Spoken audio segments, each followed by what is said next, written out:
I, Dr. Priyanka Sharma, Associate Professor, Department of Physics, School of Basic and Applied Sciences, Maharaja Agrawal University, is going to discuss about types of laser.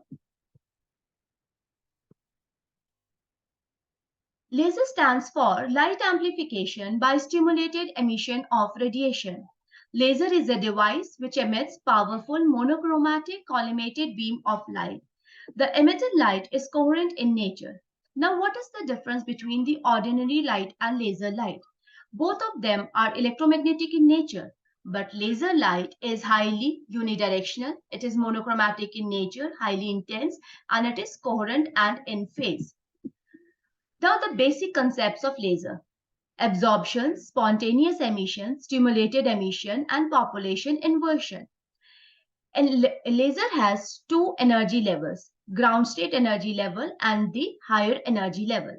The atoms or molecules in the ground state energy level receive energy from an external source. They absorb this energy and are excited to the higher energy level. This is known as absorption. Spontaneous emission. It is the phenomenon by which an atom or molecule in the excited state drops to the ground state spontaneously, resulting in creation of a photon. Stimulated emission. It is the process in which photon released spontaneously stimulate other atoms or molecules in the metastable state to release more photons and drop to the ground state. Population inversion. Population inversion is basically the condition required for the lasing action. The atoms or molecules in the metastable state should be at least half more than the atoms or molecules in the lower energy level. Once this condition is achieved, then the lasing action starts happening. The process of producing population inversion is called pumping. Laser pumping is the act of energy transfer from an external source into the gain medium of a laser. There are different pumping schemes: optical pumping, electrical pumping, heat pumping, chemical pumping. In optical pumping, atoms or molecules in the ground state receive energy in form of light, and the electrons are raised or pumped from a lower energy level to the higher one. In electrical pumping, electric gas discharge excite the atoms or molecules from the lower energy level to get excited to the higher energy level. In heat pumping, heat energy is provided to the atoms or molecules in the ground state to raise them to the excited state. In chemical pumping, some exothermic chemical reactions provide the atoms or molecules the energy to get excited from the ground state to the excited state. The basic construction of laser. It consists of three parts: active medium, optical resonator, and pumping scheme. Active medium is basically the heart of laser. It consists of some solid, liquid, or gaseous medium in which population inversion exists. Only small fraction of particular atom or molecules undergo stimulated emission. They are called active centers. The remaining bulk of atoms or molecules play the role of host and support active centers for creating population inversion. An optical resonator is needed to build up the light energy in the beam. The resonator is formed by placing a pair of mirrors facing each other so that light emitted along the line between the mirrors is reflected back and forth and its intensity is increased. Now the pumping scheme. There are two types of pumping scheme. One is three-level pumping scheme and the four-level pumping scheme. In three-level pumping scheme, there are three energy levels: the ground state energy level, the higher energy level, and the metastable level. The atoms or molecules absorb energy by an external source and are excited to the higher energy level. From there, they spontaneously release a photon and are de-excited to the metastable level. In the metastable level, they can stay there for a longer period. Once the condition of population is achieved in the metastable level, the lasing action starts and the atoms or molecules release photons which stimulates other atoms and molecules to release more photons. and they are de-excited to the ground level. In the four-level scheme, there is a virtual energy level between the metastable level and the ground state energy level. So the atoms or molecules which are de-excited from the metastable level first comes to this virtual energy level, and then they reach the ground state energy level. There are four types of laser: solid state laser, gas laser, molecular laser, and semiconductor laser. Ruby laser is a type of solid-state laser that operates on the principle of stimulated emission to produce a coherent and monochromatic beam of light. Ruby is a crystal of aluminium oxide in which a part of aluminium ion is substituted by chromium ion. A crystal of aluminium oxide is specially grown with about 0.05% of aluminium atom replaced by chromium. Ruby crystals are grown in special furnaces, then annealed and shaped into rods. Such rods are 2 to 30 cm in length and 0.5 to 2 cm in diameter. Flat end faces of the rod are made strictly parallel, ground and polished to a high degree of precision. A ruby laser consists of three main parts: the laser medium or the gain medium, which is the active medium, pump source or energy source in ruby laser, and the optical resonator. An exciting system usually made of helical xenon is the optical resonator here. The active material in the ruby is chromium ion. That is, the energy level of chromium ion takes part in the lasing action. The color pink or red of a ruby crystal depends upon the amount of the chromium in it. The flash lamp is the source of energy that excites the chromium atoms in the ruby crystal. The flash lamp is typically a high-intensity xenon lamp that emits short pulses of light in visible or ultraviolet range. Principle of ruby laser. The working principle of a ruby laser is based on the process of stimulated emission. This involves the excitation of chromium atoms in a ruby crystal, the creation of population inversion, the introduction of a photon to stimulate the release of energy, and the amplification and refinement of the laser beam through an optical resonator. Now, the working of ruby laser. The optical pumping results when an incident photon of wavelength 5500 angstrom raise the chromium ion from ground state E1 to higher excited state E3.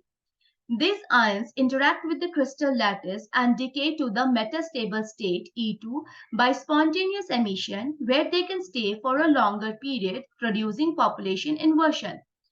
Some of chromium ion jumps from the metastable state E2 to the ground state E1 through spontaneous emission of radiation. During this transition, a photon of wavelength 643 angstrom is emitted. Stimulated transition of chromium ion from metastable state E2 to the ground state E1 takes part in the laser transition.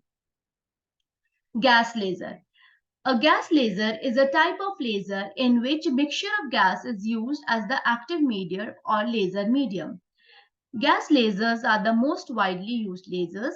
The main advantage of gas lasers over solid-state laser is that they are less prone to damage by overheating, so they can be run continuously. Whereas the solid-state laser gives a break of output, whereas the helium-neon laser or the gas laser give continuous output. Helium-neon laser is a type of gas laser in which a mixture of helium and neon gas is used as gain medium. In helium-neon lasers, the optical pumping method is not used. Instead, an electrical pumping method is used. The excitation of electrons in the helium-neon gas active medium is achieved by passing an electric current through the gas. The helium-neon laser operates at a wavelength of 6324 nanometer in the red portion of the visible spectrum. In helium-neon lasers, a high DC voltage power supply is used as pump source. A high DC voltage supplies electric current through the mixture of helium and neon. The gain medium of a helium-neon laser is made up of the mixture of helium and neon gas contained in glass tube at low pressure. The partial pressure of helium is 1 mbar, whereas that of neon is 0.1 mbar. The gas mixture is mostly comprised of helium gas. Therefore, in order to achieve population inversion, we need to excite primarily the lower energy state electrons of the helium atoms. In helium-neon laser, neon atoms are the active centers and have the energy level suitable for laser transitions, while helium atoms help in exciting neon atoms. Working of helium-neon laser. In the process of flowing through the gas, the energetic electrons transfer some of their energy to the helium atoms in the gas. As a result, the lower energy state electrons on the helium atoms gain enough energy and jumps into the excited states or the metastable states. The metastable state electrons of the helium atom cannot return to the ground state by spontaneous emission. However, they can return to the ground state by transferring their energy to the lower energy state electrons of the neon atoms. The light or photons emitted due to stimulated emission will escape through the partially reflecting mirror or output coupler to produce laser light. Next is the carbon dioxide laser. It is also a type of gas laser.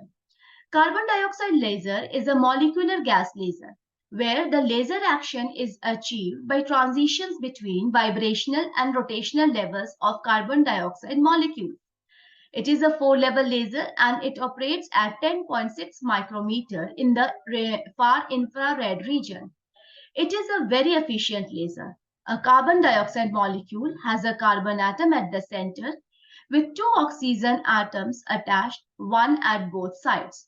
The active medium is a mixture of carbon dioxide, nitrogen, and helium.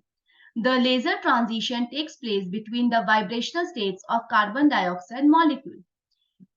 It consists of a quartz tube 5 meter long and 2.5 centimeter in diameter.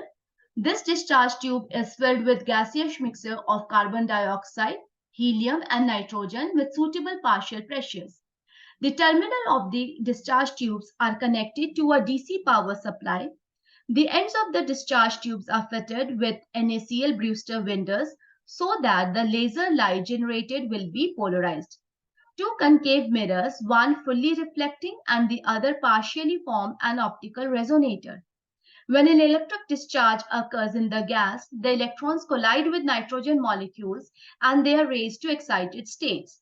Now, nitrogen molecules in the excited state collide with the carbon dioxide atoms in the ground state and excite to the higher electronic, vibrational, and rotational levels.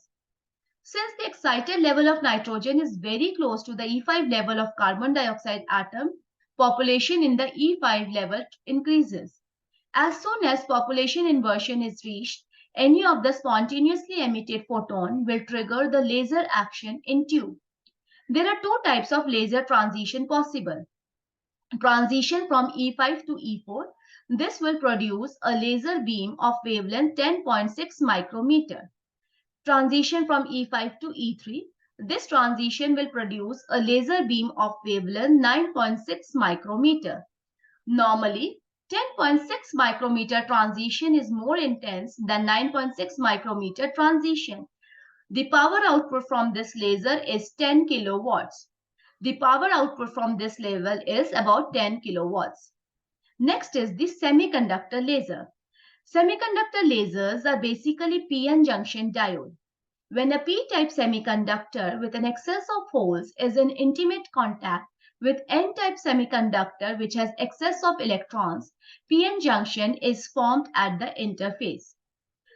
The semiconductor laser is made of different materials like gallium arsenide, indium phosphide, gallium nitride, etc. The band gap of the semiconductor laser is different and hence light of different wavelengths is emitted by this laser. For example, band gap of gallium arsenide is 1.42 electron volt at room temperature, and laser light of a wide range of wavelengths from infrared region to the visible region of EM spectrum is emitted by a laser made of gallium arsenide. The band gap of indium phosphide is 1.35 electron volt, and this material is used to produce laser light of wavelength 1.5 micrometer. Similarly, gallium nitride has a band gap equal to 3.36 electron volt. A laser made of gallium nitride is used to emit blue light and ultraviolet rays. The active medium of the semiconductor laser is a PN junction. In this case, the reflectivity due to the refractive indices of the two layers of a semiconductor laser is used for optical feedback. The end faces of the two types of semiconductors, that is p-type and n-type, are cleaved and are perfectly parallel to each other for achieving optical feedback. At the equilibrium, the Fermi level is inside the conduction band of n-type semiconductor and it is inside the balanced band of p-type semiconductor. When a PN junction is forward biased, the electrons will be injected into the conduction band along and side, and number of holes are produced in valence band along the p side of the junction. Thus, there will be more electrons in the conduction band than that in the valence band. Hence, population inversion is achieved. If the forward bias, the forward current is large, the electron jumps from the conduction band to the valence band. Then due to the recombination of electrons and holes, a photon of energy equal to the forbidden energy gap is emitted by spontaneous emission in the junction region of gallium arsenide semiconductor. This photon stimulates the laser action near the junction. The laser action takes place in narrow region and the laser oscillation is done due to repeated reflection between the cleaved end surfaces. When the forward current is low, the population inversion built compensate losers in the system. That is, absorption exceeds the gain and hence no lasing action takes place. In this case, laser output varies linearly with current. When the current exceeds the critical value called threshold current, the gain exceeds the losses in the system and lasing action takes place. In this case, laser output increases dramatically with an increase in the current. So we have discussed various types of lasers in this lecture. Thank you.